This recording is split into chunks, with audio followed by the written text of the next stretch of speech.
My dear friends, welcome in revision chemistry classes. आज की class में पढ़ेंगे law of conservation of mass, द्रव्यमान संरक्षण का नियम। Okay, law of conservation of mass को आज डिटेल में पढ़ेंगे। तो जिन लोग मेरे चैनल में नए हों तो चैनल को जरूर सब्सक्राइब कर लीजिए और देखते हैं लॉ ऑफ कंजर्वेशन ऑफ मास का डिटेल। ओके, तो देखिए यहाँ पर क्वेश्चन क्या है, law of conservation of mass.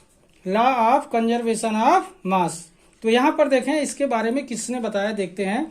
It is also called the law of indestructibility of matter. It is also called the law of indestructibility of matter. It was put forward by the Russian scientist Lomonosov in 1756 and later confirmed by scientist Lavoisier.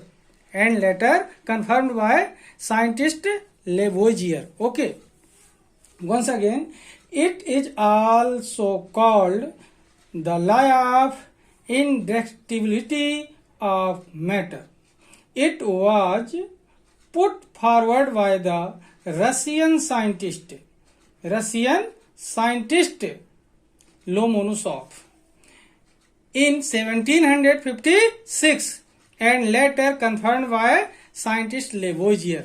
मतलब यहाँ पर दो बातों को ध्यान रखना है कि इस लोमोनोसॉफ लॉ, जो लोमोनोसॉफ ने दिया था इस लॉ को, इसे क्या बोलते हैं, इंडेस्ट्रक्टिबिलिटी लॉ बोला जाता है। और साथ में इसे लोमोनोसॉफ ने दिया था 1756 में और इसे कंफर्म किया था लेवोजियर ने। ओके, तो देखें, it also called the law of indestructibility of matter. It was put forward by the Russian scientist Lomonosov in 1756 and later confirmed by scientist Lavoisier.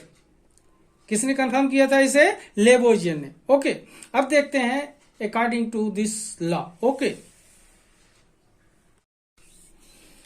देखें तो यहां पर ये जो law of conservation of mass क्या बोलता है, देखते हैं यहां पर. According to this law matter can neither be created not destroyed as a result of any physical or chemical change. Once again, matter can neither be created nor destroyed as a result of any physical or chemical change. In other words, the total mass of the products formed is always equal to the mass of the reacting substances after the physical or chemical change. मतलब जो product बनेगा reaction में, उस product का मास reaction में भाग लेने वाले रिएक्टिंग मॉलिक्यूल या सब्सटेंस के मास के इक्वल होगा. Okay, means mass of reacting molecule and product always क्या होगा? इक्वल होगा. Okay, once again, according to this law, matter can neither be created nor destroyed as a result of any physical or chemical change.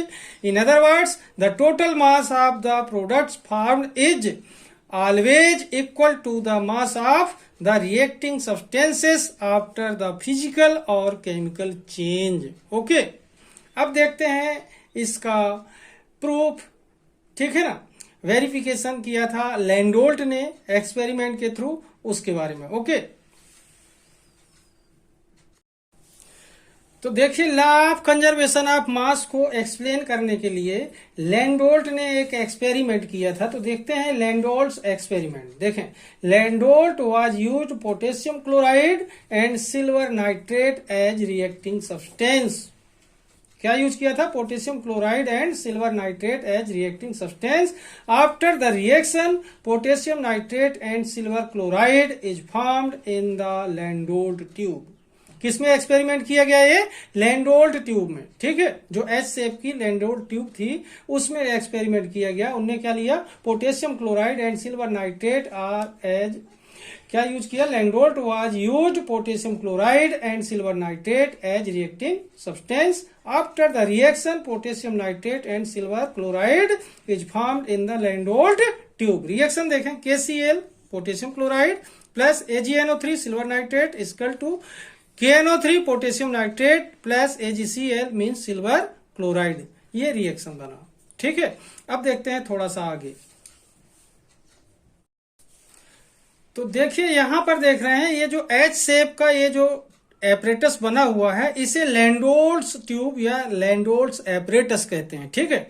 इसमें देखें कि इसमें एक side पर silver nitrate लिया था इनने और दूसरे साइड पर पोटेशियम क्लोराइड लिया और फिर इन दोनों को सील करने के बाद अच्छी तरह मिक्स किया और मिक्स करने के बाद देखा कि रिएक्शन जब हुआ तो जो प्रोडक्ट बना KCl से क्या बना? पोटेशियम नाइट्रेट और AgCl बना, ठीक है। और फिर इसे वेट किया तो क्या देखा कि आफ्टर रिएक्शन और बिफोर रिएक्शन इस एपरेटस का जो वेट था क्या था? सेम था। इस एपरेटस का वेट क्या था? सेम था। ओके, तो इससे क्या पता चलता है कि रिएक्शन के दौरान जो रिएक्टिंग सब्सटेंस होते हैं या कोई भी मैटर होता है उसका मास क्या होता है? हमेशा कंजर्व रहता है, वो डिस्ट्रॉय नहीं होता। ओके, थोड़ा सा और आगे देखते हैं।